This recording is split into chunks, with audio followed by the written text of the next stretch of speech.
Hello everyone, welcome to this online platform Sushma Singh Academy. How are you all? I hope you all are good.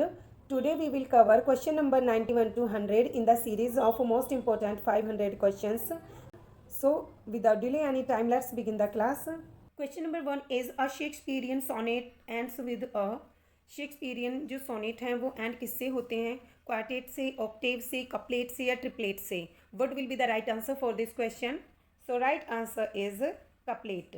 Sonnets एक 14 lines में एम्बिक pentameter में दी गई एक lyric poem होती हैं और sonnet word Italian के sonetto से बना है जिसका अर्थ होता है साउंड.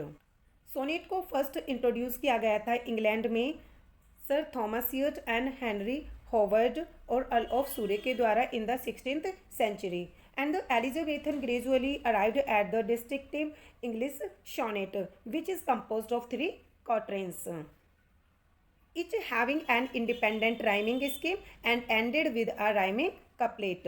इंग्लिश सोनेट ये जिसे शेक्सपियरियन सोनेट के नेम से भी जाना जाता है वो मेजर फॉर्म मानी जाती है सोनेट्स की. सो वंस अगेन सोनेट्स क्या होता है? ये 14 लाइन्स में दी गई एक लिरिक पोयम होती हैं और ये किस फॉर्म में राइट की गई होती हैं? ये राइट होती हैं एम्बिक पेंटामीटर में.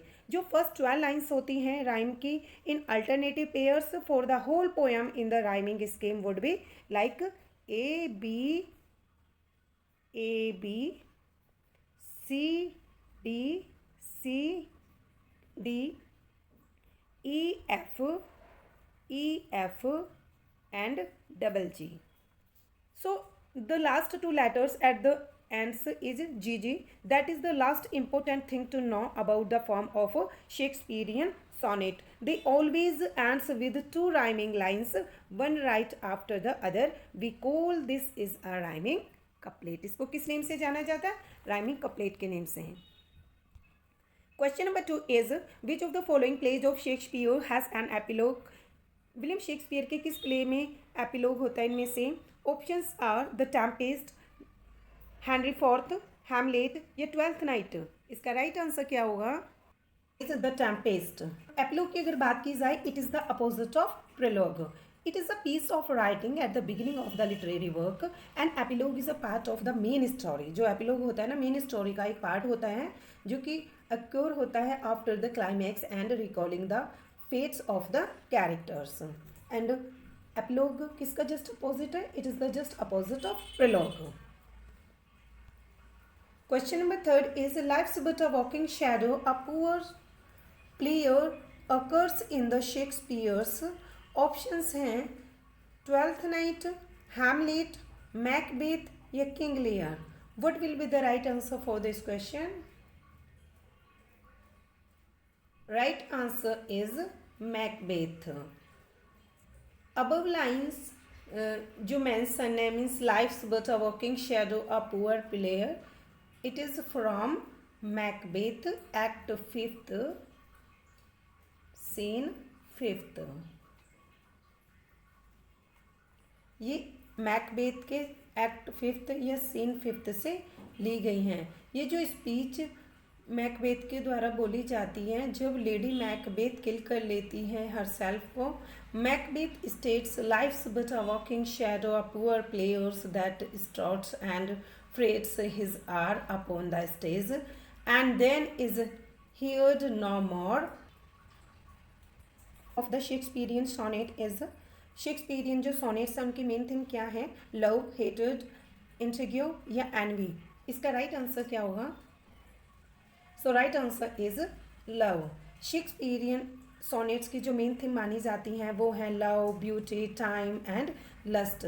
शेक्सपियर ने अप्रॉक्स 154 सोनेट्स राइट किए हैं जिनमें से इनके सोनेट्स 1 से लेकर 126 तक डेडिकेटेड हैं एक यंग मैन को एंड 127 से 154 तक के सोनेट्स डेडिकेटेड हैं डार्क लेडी को या कह सकते हैं his mistress. Question number 5 is the total number of the sonnets written by Shakespeare is. Shakespeare ने टोटल नंबर ऑफ सोनेट्स कितने राइट किए हैं? 174, 154, 184 या 194. इसका राइट आंसर क्या होगा? 154. Sonnets की अगर बात की जाए, सोनेट 14 लाइन्स में दी गई एक लिरिक पोयम होती हैं और ये इटालियन वर्ड सोनेटो से बना है जिसका अर्थ होता है साउंड। विलियम शेक्सपियर ने अराउंड 154 सोनेट्स लिखे हैं, जिनमें से 1 से लेकर 126 तक के सोनेट्स उनके डेडिकेटेड हैं एक यंग मैन को, जबकि 127 से 54 तक के सोनेट्स हैं उनके रिलेशनशिप विद अ वुमेन, जिसको रेफर किया जाता है एज ए डार्क लेडी या और his mistress. Question number 6 is the 2 April mornings is a poem by, जो 2 अप्रैल मॉर्निंग्स है ये पोएम किसके द्वारा राइट की गई है? थॉमसन के द्वारा, ओलिवर गोल्डस्मिथ के द्वारा, विलियम वर्ड्सवर्थ के द्वारा या सिल्विया प्लैथ के द्वारा। इसका राइट आंसर क्या होगा? Right answer is William Wordsworth. ये पोएम द 2 अप्रैल मॉर्निंग्स ये राइट की गई हैं विलियम वर्ड्सवर्थ के द्वारा। ये सिंपल बट ब्यूटीफुल पोएम मानी जाती हैं और इस पोएम में the loss of a dear child has been expressed with a pain and sorrow and the entire atmosphere जो इस पोएम का है वो डोमिनेटेड है by tragic reality of death. Question number 7 is a thing of beauty is a joy for ever is a line from, ये line किससे ली गई हैं? और टू ऑटम और टू शाई के एंडेमियन या ला बेली डेमशंस मर्सी। इसका राइट आंसर क्या होगा?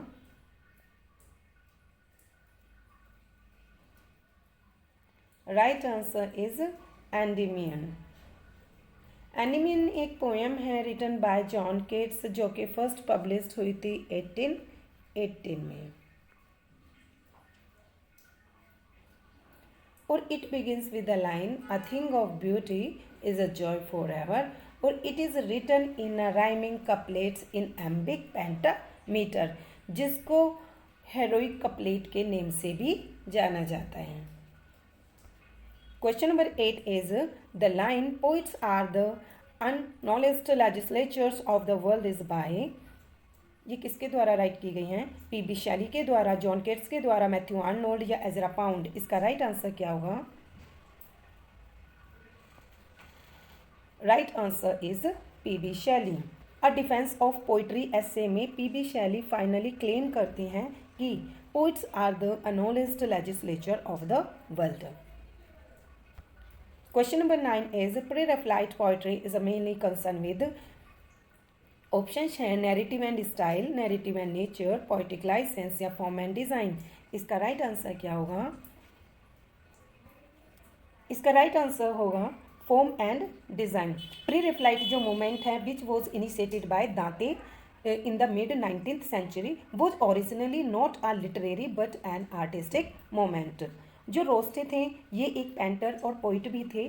felt that the contemporary paintings had become too formal, academic and unrealistic। The qualities which had pre-Raphaelite paintings also characterized pre-Raphaelite poetry or it is mainly concerned with the form and design। Question number 10 is which of the following is not written by Walter Scott, इनमें से कौन सा work Walter Scott के द्वारा right नहीं किया गया? Options are Ivanhoe, lady of lake, heart of Midlothian, the well of loneliness. इसका राइट आंसर क्या होगा? So right answer is the well of loneliness. Well of loneliness एक लेस्बियन नॉवल है by British author Radclyffe Hall that was first published in 1928। जो first published हुआ था ये 1928 में